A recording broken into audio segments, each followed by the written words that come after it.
keep tossing him further up, so Whisper is able to get a couple of hits into him. Level 2 though. Either just force the waveform. Skullfeld is not a healthy man. AUI's got a lot of damage. That was an interesting maneuver. It was. I think they're just trying to alpha it. Top lane, Moon diving on top of Stinger. That is a lot of charges, but don't worry, that's why Be a trading farm here. Skullfeld. Here we go again with the amount of damage that AUI can pump out, but Envy, a little deep, has to waveform himself away. AUI, one more punch will do it, and he'll get it out. Safe lane is the most annoying one right now because there's always people just messing with you. And they're trying desperately to counterpick you in lane. Oh, hold up. K1's in a lot of trouble. He's fine. He's just getting Moon down low so he can go for him again. Just need the control from Stinger. And, well, Eternal Envy will die in the meantime down on bottom lane as Moon is at least getting a little bit of heal back from those purifying flames and is making it more difficult for K1 to finish the job. As Moon just keeps him on the run, but that's now 2 cores.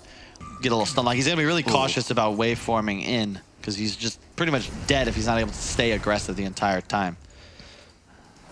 Trying to make a move on mid with the Fissure there, but not a full block, so Chris Luck will be fine.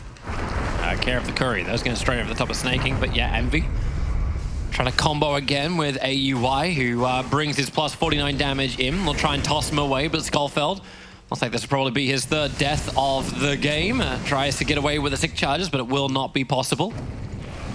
Rune's about to spawn. Looks like Flying Pandas will take at least 3, maybe even 4, as Aoi makes a move onto the enemy high ground. Indeed, it'll be 4 runes going the way of the Radiant. That's very positive. Oh, mid lane? Oh my god. Brow's looking for the side blade hit. He was looking for the close nuke, went up, caught his side blade, fairy fired, but really good movement there. My god, from Bryle is always so low. Like he's getting harassed in by K1. Snaking's trying to help him out by putting down the Fissure. But the vision's up and K1 moves so quickly. So Moon, bottle charges will help him out, Snaking using those runes, and K1 didn't, You said it best, Topes. A very interesting maneuver there. He didn't expect to take so much right-click damage, but that is a product of just not respecting the stacks, I suppose. Plus 45 when you had the 3 napalms on you. At that point where it's like, you know, there's no real good word to describe it.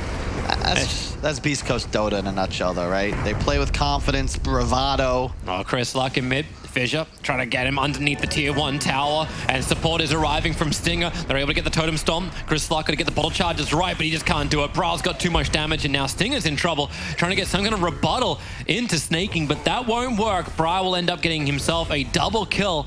Wear off quickly, but they're all battling around this top rune, and now it's Snaking getting caught out. Raise 1 won't be enough, and Fissure creates more space. They have to keep the chain stuns going, and Stinger, well, he's already found that kill. Bryle, refraction charges again. They came back up, but K1's not leaving this fight just yet. Chris can get stunned up by AUI Spirit Stomp, and now he comes in with a plus 120 damage. It's huge from the ET.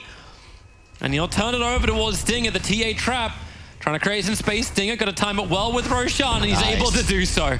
Think about how important Magnus was at TI, these other methods of damage amplification. ET's great. They're underneath the shrine. Can someone trigger that for the Oracle to try and survive? He's able to do so. Here comes your Ice Blast, right hitting hard onto the Bat Rider. No way to save him.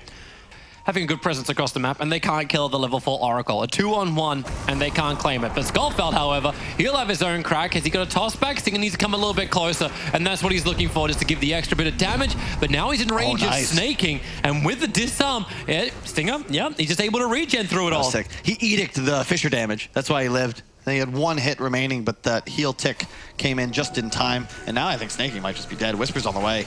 Yep, hold him in position. Toss back. Toss him back to Whisper. Toss back? Yeah, he does. He's got him. But he only threw him over towards Stinger, but it won't matter. The cold feet, Skullfeld's getting the body block off, Snaking up the hill, and now AUI plus 120 damage into Stinger. He has to disarm him and try and run away from that high move speed. Duking around the tree lines, and they go to the slow with the avalanche. Stinger, stay in the trees. AUI has to run away now. He's got an urn on him. Can someone get in range with that chilling touch? Oh no, he missed uphill.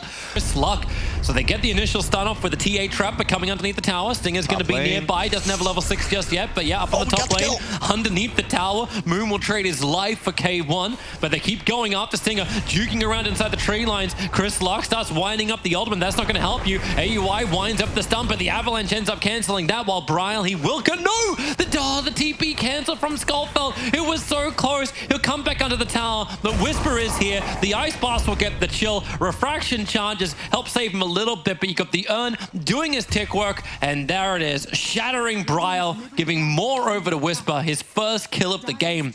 Shaker, you just need to get this even as light as you can, and that's when you start to take over. High aggression at all times. Stinger actually ended up giving that double damage rune over to Snaking. He was trying to control it, so Chris Luck was able to bottle it, but it won't happen. Now Snaking, Stinger has no other choice but to face Edict him, just get that disarm off, but Chris Luck, has he got the damage? No, he doesn't. AUI with the perfect stun.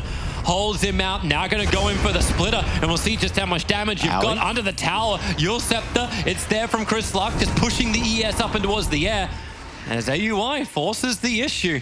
Boy, is the beast right now. However, Hector in the way. Will he make it?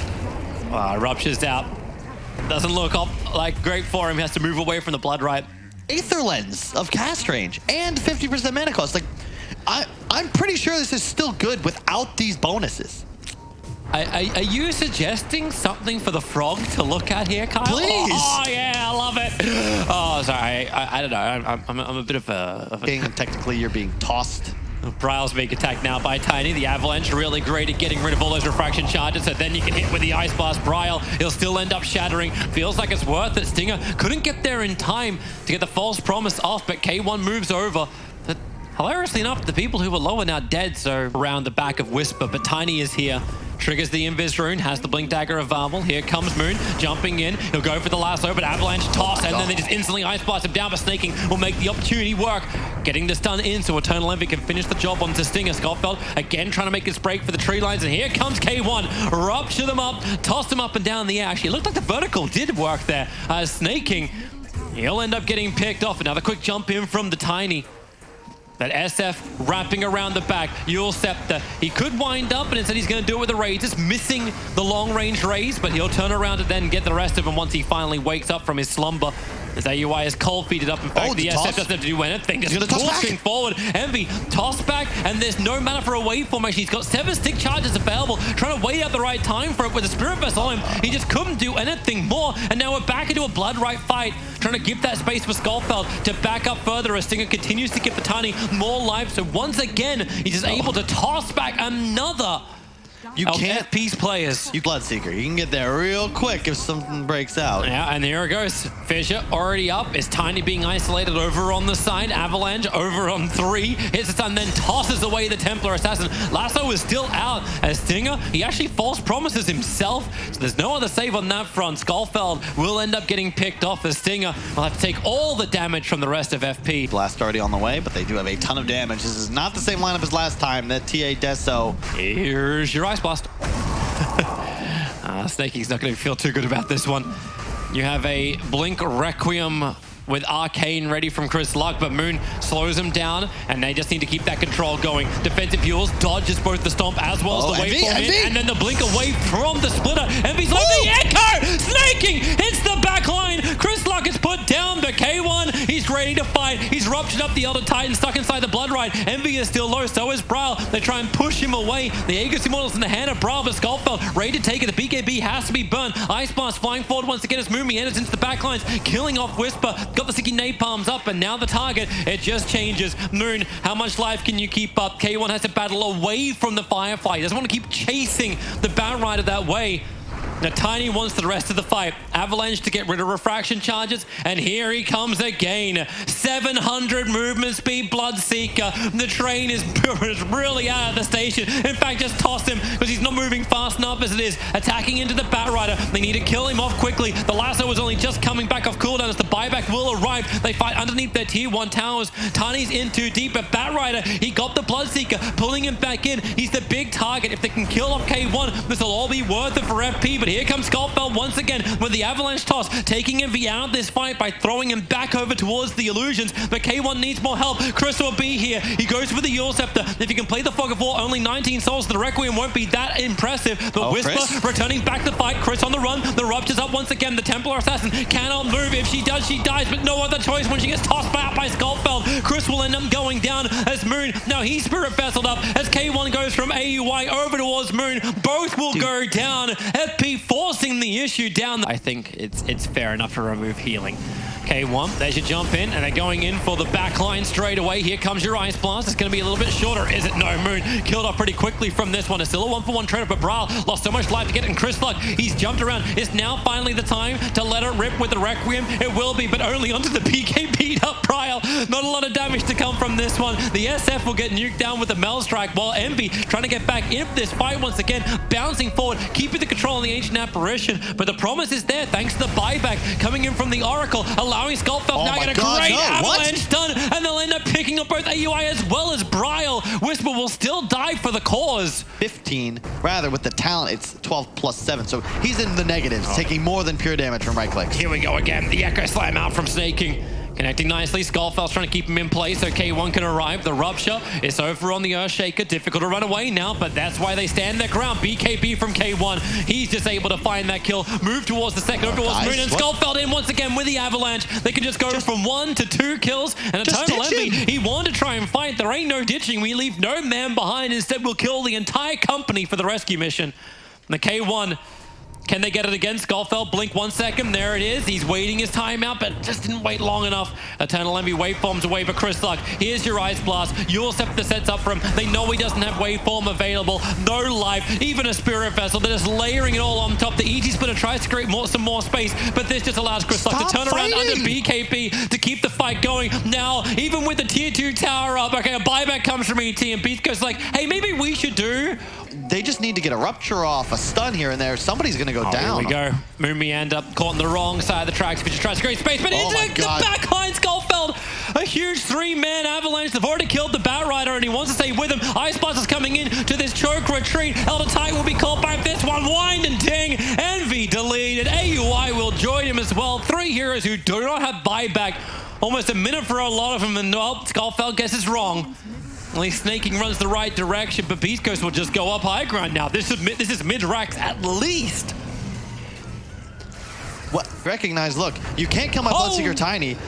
Oh, Blink, God. E-Blade, wind up and release. Moon Meander, there goes that gem, and Envy jumped himself into this as well. Silenced up, the Ice Blast is flying forward. It gets the chill effect and the blast into AUI. Envy wants to waveform himself away, but he can't regenerate. So K1 is permanently buffed. 708 movement speed, no, almost 800. Snaking so low on life, and it feels like FP just have nothing left in the tank. Bradley's his BKB's back off cooldown, but K1, there goes the cheese consumption. The only thing that keeps Bryle alive against this charging Bloodseeker.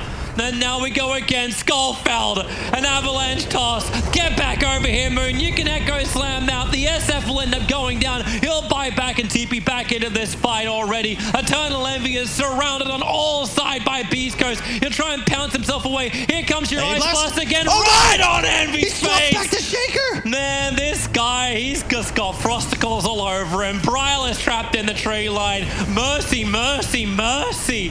AUI will go up too, and the second he hits the deck, he'll also fall. That is good game, well played. Beastcoast will 2-0 the Menagerie team. What beasts, man. Beasts from Beastcoast. They have so much swagger when they